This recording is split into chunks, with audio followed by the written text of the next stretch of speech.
Welcome, I'm Kinetic Symphony. This is Dave. I hunt down and report on weird and true mysterious stories, from glitches to the supernatural.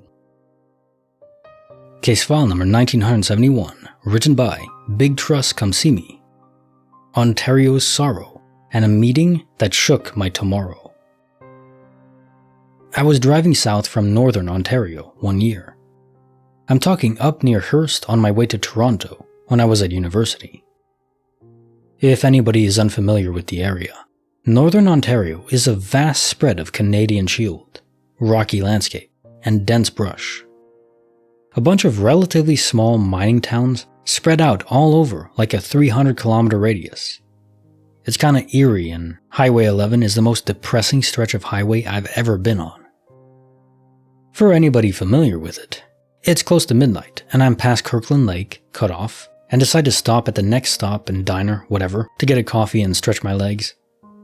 I pull off right near Englehart, peel into the Tim Hortons, and go to the bathroom.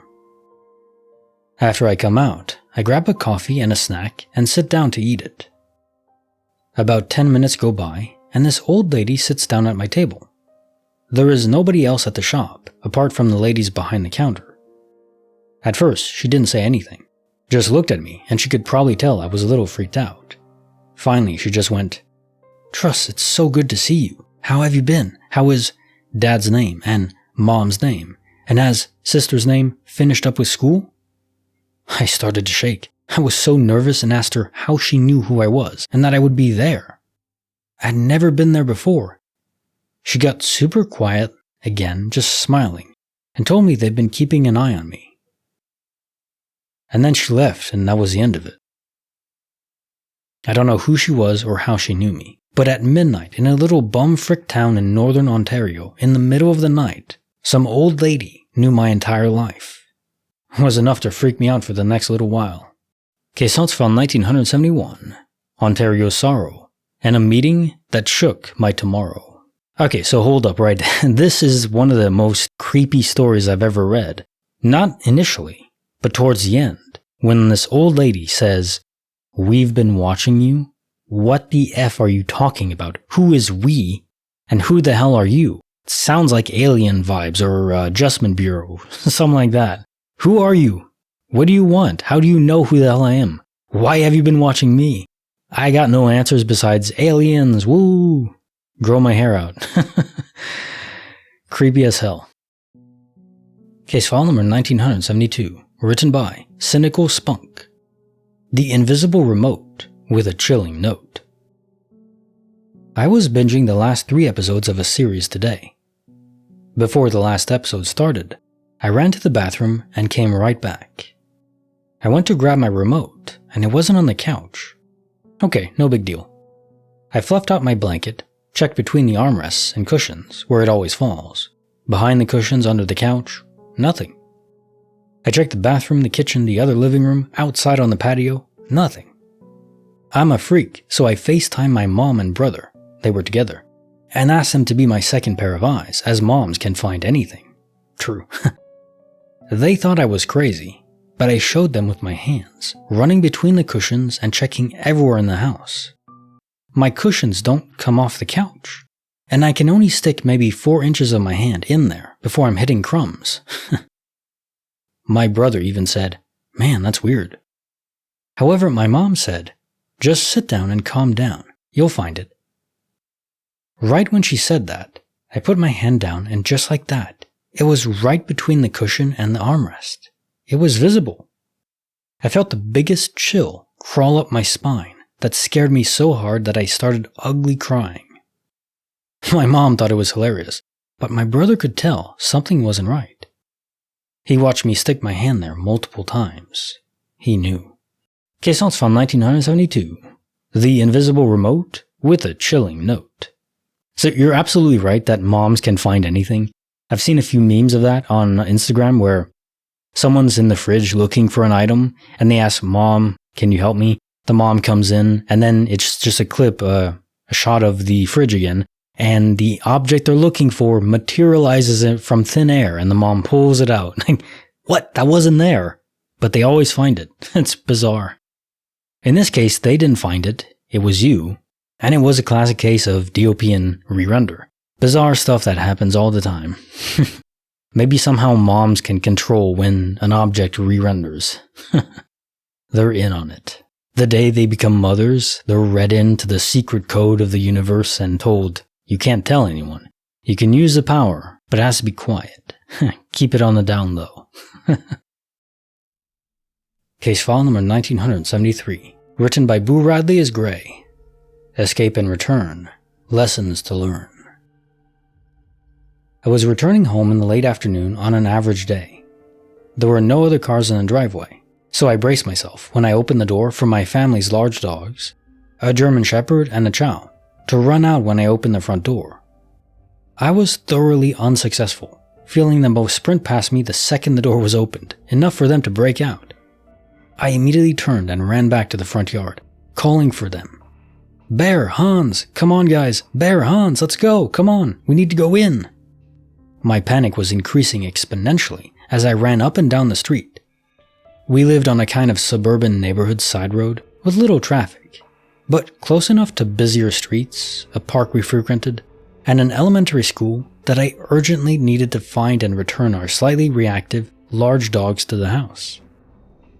After maybe 7 minutes of frantically calling and running up and down the street, I decided to throw my purse and a few other things I was carrying in the house, grab their leashes and some treats, and head back out. My mind was racing, thinking of all the ways this could get even worse. I opened the front door to find the dogs hanging out in the living room, looking up as they had been waiting for me to come in. I froze, and my heart stopped as they ran over to greet me. I knew they had run past me. I felt their 100+ pounds of fur and muscle brush past my calves. I immediately and instinctively knew to turn around and run back after them. They were spoiled jerks who escaped when given the opportunity. They were happily lounging in the living room the whole time I was sprinting and screaming like an idiot up and down the street. Both of our guys have since passed. Happened 10+ years ago. So while I still have anxiety around the experience, the universe has ensured I won't forget them. Case notes file 1973. Escape and return. Lessons to learn. More shenanigans from dogs. What a shocker. But as you say, you felt them run past you. Presumably you chased after them, you saw them up ahead. There's no way that didn't happen. You didn't imagine the sensation, the rush of air as they brushed past you. That all happened. But then they were ported back at some point. Some sort of space-time anomaly. But again, why would a random anomaly port them back inside the house?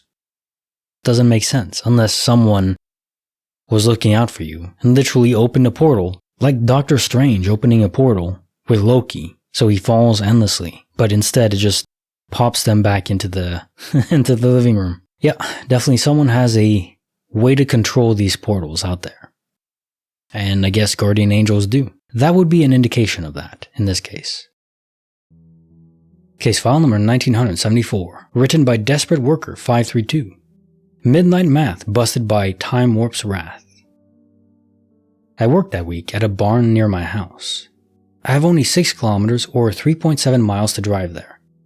I drive a Kimco MXU 50cc, so it's really slow. That day I worked the evening shift, so my work ended late. We got our work done at 9:30 p.m. I had promised to visit my friend who lived near that barn. Everything went normally until I left my friend's house at 10 p.m. When I left, it was really dark already, Finland, so I didn't see really far. But I've driven that road so many times that I know it really well. There is another barn on my route. I always check if I can see cows in the field next to the road, from my friend's house to the point where you can see barn's lights over the fields. And thanks to those lights at the barn, you can see the whole barn is 1.5 or 0.93 miles. And for me, it takes about 2 minutes to drive that.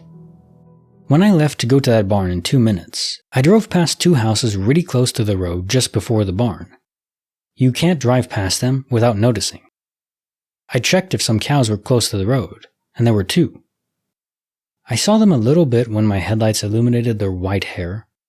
Then I continued my drive normally, until 10 minutes went by and I didn't get up to the one uphill almost immediately after the barn. Then I saw those barn lights again after one turn. I drove past those 2 houses and that barn again, and those cow fields. There were those 2 cows again. And after that, I got normally uphill, and the rest of the drive home went normally with no problems. Still really confused about what happened. I wasn't tired because my sleep schedule was so that I was up pretty late and slept for a long time. So it's not from tiredness. Case notes file 1974. Midnight math busted by a time warp's wrath. Yeah, even seeing the same cows again. That would be trippy. But again, we're just back to space-time portals on a road. These are probably just laid there by the government, by aliens, by something, as a kind of test. And clearly they're not random, they're not porting people, presumably inside the Earth or out in outer space. It's really specific areas, but that also makes you a bit unnerved to drive because these are coordinate systems, I would imagine. You have starting coordinates and ending coordinates. But if one of those coordinates is off by just a little bit, you could end up just materializing inside the Earth, and your momentum is conserved. So you'd be inside the Earth, you would, inside the car, flatten into the car itself, and that would be an unfortunate experience. Or just rise above it a bit, and your car is damaged, and nasty bump from it too. So yeah, even though these portals appear not to be random, it doesn't mean that they're always safe. So it makes me wary to go on the road. Now time for the joke of the day. I accidentally changed the car's GPS voice to male. Now it says, "It's around here somewhere. Keep driving." We don't ask for directions. We'll figure it out. Like the video, subscribe, hit the bell. Kinetic Symphony, signing off.